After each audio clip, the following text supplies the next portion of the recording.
Bonjour et bienvenue, je vais aujourd'hui vous présenter le mainline Cheetor du film Transformers Rise of the Beast. Ceci est ma troisième review scriptée, la première étant sur le Legacy Evolution Nemesis Low Prime, sorti il y a de ça 1 an sur ma chaîne. La seconde étant sur le Legacy Transmetal Megatron, sorti il y a peu de temps au moment où je fais cette vidéo. Maintenant que cela est dit, il est temps de passer au personnage. Cheetor est un Maximol de la Beastera qui fait partie de la continuité J1. Il est décrit comme étant un jeune bot, débordant d'énergie et d'exubérance, toujours prêt à passer à l'action à tout moment. Il saute sur n'importe quel danger, sans le moindre instant de réflexion ou de prévoyance, ce qui fait de lui un danger pour quiconque s'oppose à lui. Mais personne ne peut critiquer ses motivations, seulement ses méthodes, qui sont loin d'être stratégiques. Cheetor a un côté arrogant, étant donné qu'il est le plus rapide à 4 pattes, aucun autre Maximol ne peut le dépasser, et ça, il le sait pertinemment, ce qui fait de lui un excellent éclaireur avancé. C'est un jeune bot, avec un bon spark, qui veut seulement faire le bien. Il a juste besoin de conseils et d'expérience, ainsi que beaucoup de chance, car ce chat a plein d'égratignures. Heureusement, il peut compter sur les autres Maximol, qui gardent un œil constant sur lui, et essayent de le guider comme le fait Primal par exemple. Son apparition la plus connue vient de la série animée de Beast Wars, sortie dans les années 1996. Cheetor est l'un des personnages qui a connu le plus de changements au fur et à mesure de la série, bien qu'il soit surtout connu pour sa forme de guépard avec ses couleurs bleues et jaunes.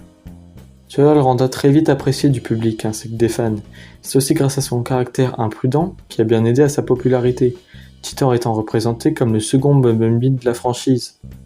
Cheetor est apparu dans plein d'autres séries et comics Transformers, comme dans la série War for Cybertron Kingdom de Netflix, où on le voit avec son style iconique de la série de Beast Wars. En parlant de la série, il est temps de passer à son histoire. Au début de la série, le jeune bot qui allait devenir Cheetor faisait partie du vaisseau d'exploration Maximol Axalon.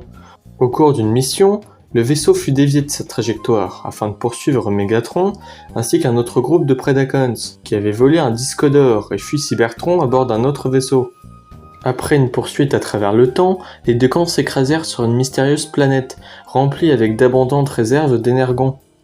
Afin de se protéger des niveaux élevés de radiation énergétique très dangereuse, l'équipage adopta des modes alternatifs bestiales basés sur la faune de la planète. Lors de sa réactivation sous sa nouvelle forme, le plus jeune bot fut rebaptisé Cheetor. Cheetor eut sa première apparition sur le grand écran en 2023 avec le film Transformers Rise of the Beast.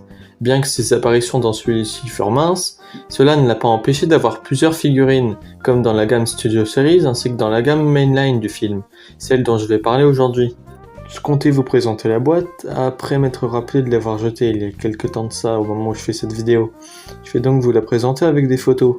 Je n'ai pas eu de Cheetor dans le pack de 3 figurines, mais bien dans la boîte Mainline standard, vendue séparément sortie à l'occasion du film. La boîte est assez standard, avec un dessin très bien réalisé de la figurine en mode alternatif. La boîte est entièrement cartonnée, ce qu'Hasbro fait depuis un certain temps déjà afin d'éviter l'utilisation de plastique dans celle-ci. C'est une bonne chose, sauf qu'ici, comme d'autres figurines de la gamme, la boîte est légèrement ouverte, ce qui fait que quelques connards à sa sortie en magasin s'amusaient à voler la tête de la figurine, et parfois même la figurine entière. Disons qu'ils se faisaient plaisir, ouais, c'est certain. C'est bien dommage, c'est pourquoi certaines boîtes sont maintenant entièrement fermées afin d'éviter les vols. Maintenant que cela est dit, il est temps de passer au mode alternatif. Le mode animal de Cheetor est très joli, je dois dire qu'il correspond mieux à celui du film quand on le compare à sa version Studio Series. Bien qu'elle soit moins ressemblante par rapport au mainline, ce qui devrait normalement être l'inverse, sa tête est belle avec des applications de peinture assez simples mais réussies.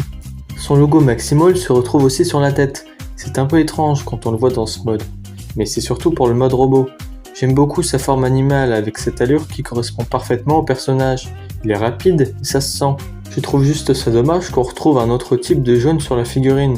Ça casse légèrement ce côté réaliste, et ses articulations n'aident pas vraiment aussi. Elles sont assez limitées, et quand on le compare à sa version Kingdom, ça se voit pas mal. On perd les bone joints des pattes. La tête ne peut pas bouger, mais c'est pas grave, car c'est pareil pour pratiquement tous les jouets de Cheetor. À part ça, j'ai rien à dire de plus. C'est un bon mode animal qui est simple mais correctement réalisé. On peut stocker le Gut Gun dans le mode guépard avec un port 5 mm dans celui-ci.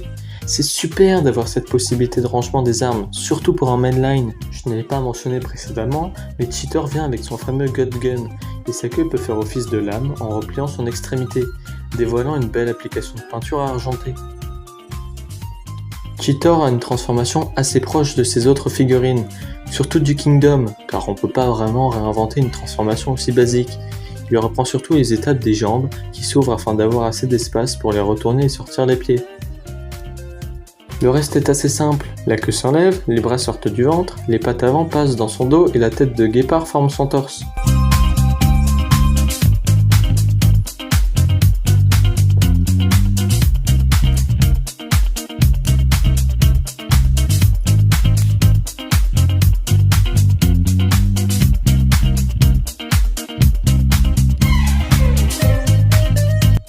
Et voilà, Cheetor se retrouve transformé dans son mode robot. Je dois dire qu'il est très joli, on retrouve le design original du personnage. Les designers ont décidé de lui donner un look plus proche de celui de la série Beast Wars que celui du film, pour des raisons évidentes. C'est compréhensible, quand on voit l'absence presque totale de Keybolt sur le design du film, pratiquement impossible à reproduire dans une gamme de mainline. Comme je l'ai dit avant, j'aime beaucoup ce qu'il donne. On retrouve de nouveaux détails de peinture, avec un beau bleu argenté sur les avant-bras ainsi que sur les jambes. La tête est peinte en bleu et jaune clair pour les yeux, ce qui les fait étonnamment très bien ressortir. Ça lui donne donc une vraie personnalité. On retrouve les pattes avant du guépard dans son dos. Le torse est formé de la tête du mode alternatif ainsi que la pièce du cou. Je trouve ça juste génial. Par contre, je suis pas un fan des jambes qui sont peintes en une sorte de marron métallisé. Le problème ici, c'est qu'on dirait qu'il porte un pantalon. J'aurais donc voulu qu'il puisse faire en sorte de peindre les tibias afin de casser cette silhouette. Le Godgun peut être mis dans ses mains, mais aussi être stocké dans son dos grâce à un peg. J'aime beaucoup cette possibilité. De plus, sa lame peut aussi être mise dans ses mains, mais c'est tout. Elle n'a nulle part d'autre où aller dans ce mode. C'est un petit peu dommage. Son design fin et svelte aide bien pour les articulations. D'ailleurs, il est temps d'en parler. Sa tête est sur ball joint, ce qui permet d'avoir pas mal d'amplitude, mais surtout, c'est qu'elle peut regarder super haut. C'est super quand on souhaite le mettre dans des poses dynamiques et ça convient parfaitement au personnage. Cheetor doit être agile, tant dans son mode guépard que robot, et c'est le cas. C'est tout aussi surprenant de se dire que Cheetor a bel et bien le droit à un bassin articulé. Le Kingdom n'avait pas eu cette chance.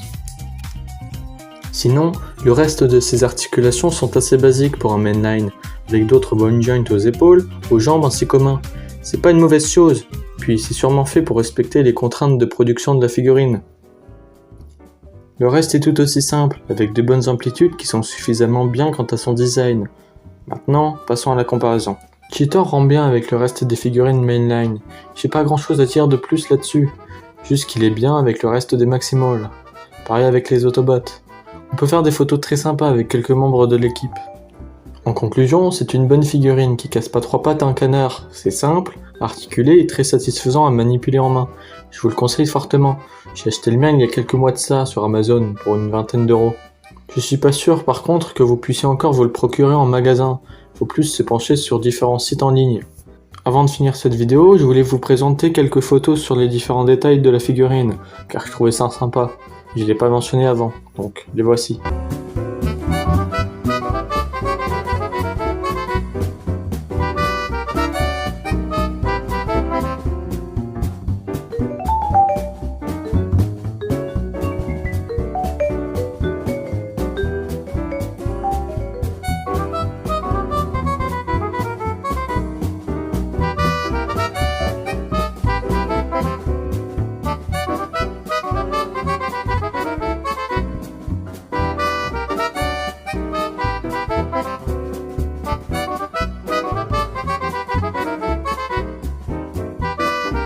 Non mais sérieusement, c'est quoi ces photos de merde? Il croit vraiment qu'en les mettant ici ça va changer quelque chose?